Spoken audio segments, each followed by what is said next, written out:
Hi, friends. Today I would be talking about how grief impacts our body. जब हम अपने किसी loved one के लॉस को ग्रीव कर रहे होते हैं या हम लोग बहुत वरी कर रहे होते हैं या हम बहुत उदास होते हैं या बहुत चिंता करते हैं या बहुत ही ज़्यादा ब्रोकन फील करते हैं जब हम अपने लव्ड वंस को खो देते हैं, तो वो हमारे सिर्फ इमोशनल हेल्थ को ही इम्पैक्ट नहीं करता, उसके कुछ फिज़िकल सिम्टम्स भी आते हैं जिससे हमें पता चल जाता है कि येस वी आर ग्रीविंग। और कई बार ये प्रोसेस बहुत लंबा हो जाता है, ये कुछ महीने कुछ साल चलता ही रहता है, बिकॉज़ हम रियलाइज़ ही नहीं करते कि हमको ग्रीफ है, हमको दुख है किसी बात का। हम लोग ये चीज़ रियलाइज़ ही नहीं करते। बहुत जल्दी से हम लोग अपनी अपनी लाइफ्स में वापस आने की कोशिश करते हैं, लेकिन जब आप अपने किसी लव्ड वन को खो देते हैं, आपके माँ बाप हो गए, आपका कोई पेट हो गया, आपका बिजनेस हो गया, कुछ भी ऐसी इम्पॉर्टेंट चीज़ जो आपको जिसका बहुत ही ज़्यादा दुख है, बहुत ही ज़्यादा ग्रीफ है, उसको प्रोसेस होने में, उसको कंप्लीटली हील होने में टाइम लगता है। लेकिन हम लोग क्या करते हैं, बहुत ही जल्दी अपनी लाइफ में वापस आने की कोशिश करते हैं।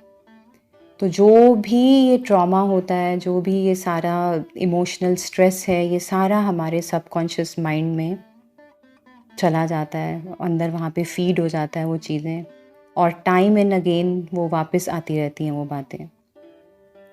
तो हम कैसे जानें कि हम लोग ग्रीव कर रहे हैं? हमारी बॉडी में कुछ ऐसे सिम्टम्स आते हैं जिससे हमें पता लगता है कि yes we are still grieving, हम अभी भी दुख में हैं, हम उस चीज़ से बाहर नहीं निकले।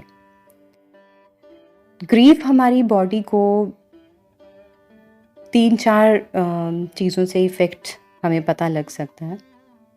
It can effect our brain, it can effect our heart, it can effect our immune system. सबसे पहले हम ब्रेन की बात करते हैं कि कैसे हम लोग रिस्पॉन्स, हमारा जो ब्रेन है वो कैसे रिस्पॉन्स देता है ग्रीफ के लिए। Flight, fight and freeze response होती है हमारे ब्रेन की। या तो हम लोग बहुत ही जल्दी जल्दी फ्लाइट, बहुत ही जल्दी जल्दी हश हश करके चीज़ों को कहीं बैक ऑफ द माइंड में बंद करके हम लोग अपनी नॉर्मल लाइफ जीने की कोशिश करते हैं, दोबारा से वही सब चीज़ें, दोबारा से हंसना खेलना, अपनी नॉर्मल एक्टिविटीज़।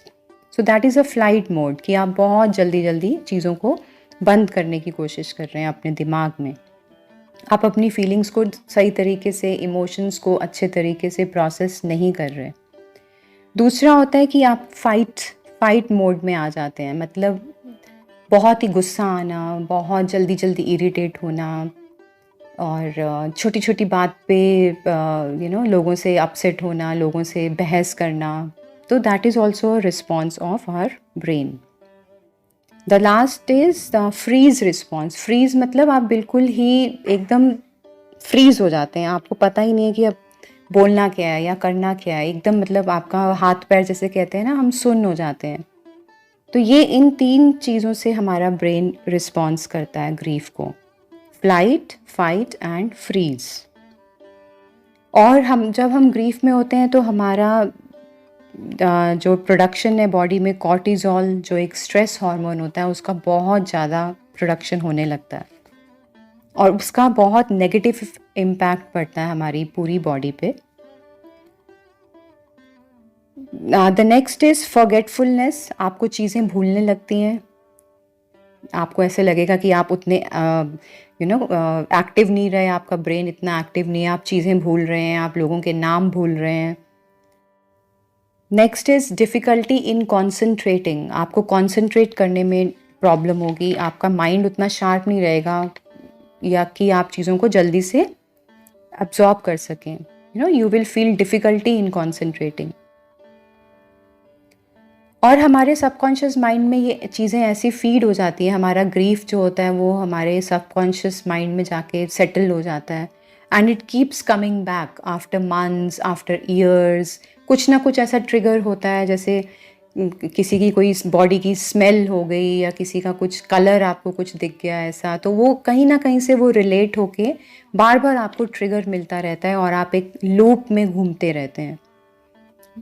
कई बार आपको लगेगा नहीं मैं तो बिल्कुल ठीक हूँ, कुछ भी प्रॉब्लम नहीं है। थोड़े टाइम के बाद आप फिर से again you will go back to grieving. तो ये चीज़ जो है ये साइकिल में, लूप में घूम रहती है। Now how grieve effects our heart. Heart को भी बहुत ज़्यादा डैमेज करता है ग्रीव करना, दुख मतलब दुखी रहना, ग्रीव करते रहना। इसको बोलते हैं हम लोग ब्रोकन हार्ट सिंड्रोम।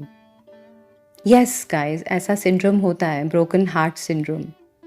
इसमें क्या होता है, जो आपके जो हार्ट सेल्स हैं वो बहुत डैमेज हो जाते हैं। आपको पैल्पिटेशन फील होगी, आपको लगेगा आपका हार्ट सिंक कर रहा है, घबराहट होना, एंजाइटी होना, जैसे आपको एकदम से सांस आना बंद हो जाता है। ये इसीलिए होता है क्योंकि आपका जो हार्ट है वो ओवर एक्टिव हो रहा है, और क्योंकि उसको प्रोसेस करना पड़ रहा है ये आपका इमोशनल ट्रॉमा, और आपके हार्ट सेल्स जो होते हैं वो डैमेज होने लगते हैं। तो कई बार लोगों को हार्ट इश्यूज़ होने लगते हैं, हार्ट प्रॉब्लम्स हो जाती हैं जब वो अपने किसी लव्ड वन को खो देते हैं, या उनको कोई बहुत बड़ा सेटबैक लगता है लाइफ में, क्योंकि आप you are suffering from broken heart syndrome. और हम लोग इसको ऐसे ही ओवरलुक कर देते हैं कि ठीक है, कोई बात नहीं, टाइम के साथ सब ठीक हो जाएगा। But it's not like that. उसके लिए हमें प्रॉपर ग्रीव को अपना हील करना पड़ता है, उसको एक पूरा टाइम देना पड़ता है, पूरा उसको चैनल करना पड़ता है अपने इमोशंस को। So grief can affect your heart too. आपके हार्ट के लिए भी बहुत डेंजरस है ग्रीव करते रहना। Then the next one is immune system. आपका इम्यून सिस्टम बहुत वीक हो जाता है जब आप ग्रीव कर रहे होते हैं, और आपका इम्यून सिस्टम जब वीक होता है तो आपको बहुत सारी डिजीज़ेज़ होने का खतरा हो जाता है। You can invite so many diseases in your body.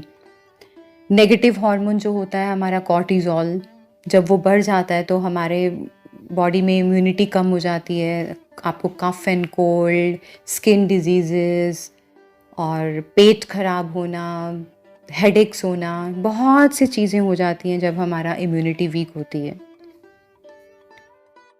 Next point is loss of appetite. जो ग्रीफ है वो एपेटाइट के ऊपर भी बहुत असर करता है। आपकी या तो एकदम से एपेटाइट ख़त्म हो जाती है, इसीलिए बहुत से लोगों का वेट कम हो जाता है जब वो लोग ग्रीफ कर रहे होते हैं, when they are grieving their the loss of loved ones और एनी सेटबैक। कुछ लोगों में एपेटाइट इंक्रीज भी हो जाती है, ओवरवेट हो जाते हैं वो। सो ओवरवेट होने का एक ये भी रीज़न होता है कि that you are grieving something, your mind is actually grieving, your subconscious mind is grieving. तो या तो आप ज़्यादा खाएंगे या आप कम खाएंगे, आपको स्टमक क्रैम्प्स हो सकते हैं, आपको अल्सर्स हो सकते हैं, आपको आईबीएस हो सकता है। सो इतना सब हो सकता है ग्रीफ करने से। Next point is sleep patterns alter हो जाते हैं। नींद आनी कम हो जाती है या बहुत ज़्यादा नींद आने लगती है, और कई बार आपको नींद में आप एकदम अचानक से उठ जाते हैं घबरा के, आपको बहुत ज़्यादा स्वेटिंग होने लगती है नींद में। तो ये सब चीज़ें हो सकती हैं अगर आप बहुत लंबे टाइम तक किसी चीज़ को ग्रीव कर रहे हैं। So now you have to deal with it. The important point here is that how you have to deal with your grief. आप कैसे उसको डील करें कि आप अपनी नॉर्मल लाइफ जी सकें, खुश रह सकें दोबारा से। उसके लिए आपको अपनी फीलिंग्स और अपनी इमोशंस को एक्सप्रेस करना बहुत ज़रूरी है। अंदर ही अंदर नहीं उसको सोचते रहना। कई बार हमें लगता है हम तो सोचते ही नहीं हैं, हम तो बिल्कुल एकदम ठीक हैं। यस, वो ऐसा होता है, लेकिन हमारे सबकॉन्शियस माइंड में वो चीज़ें रह जाती हैं, और again and again we come into that loop. वही साइकिल चलता रहता है। So I suggest you guys that you should talk about it. You can go for a therapy or you can go for healings. अगर आप अपने friend से नहीं बात कर सकते या फैमिली में कोई और ऐसा नहीं है जो आपकी बातों को समझे, so you should go for a therapy. किसी थेरेपिस्ट से या लाइफ कोच से या सबकॉन्शियस माइंड हीलर्स से आप बात कर सकते हैं।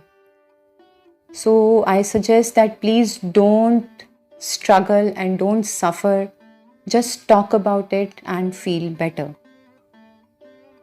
Please like and subscribe my channel. Thank you so much. I'll see you. Bye.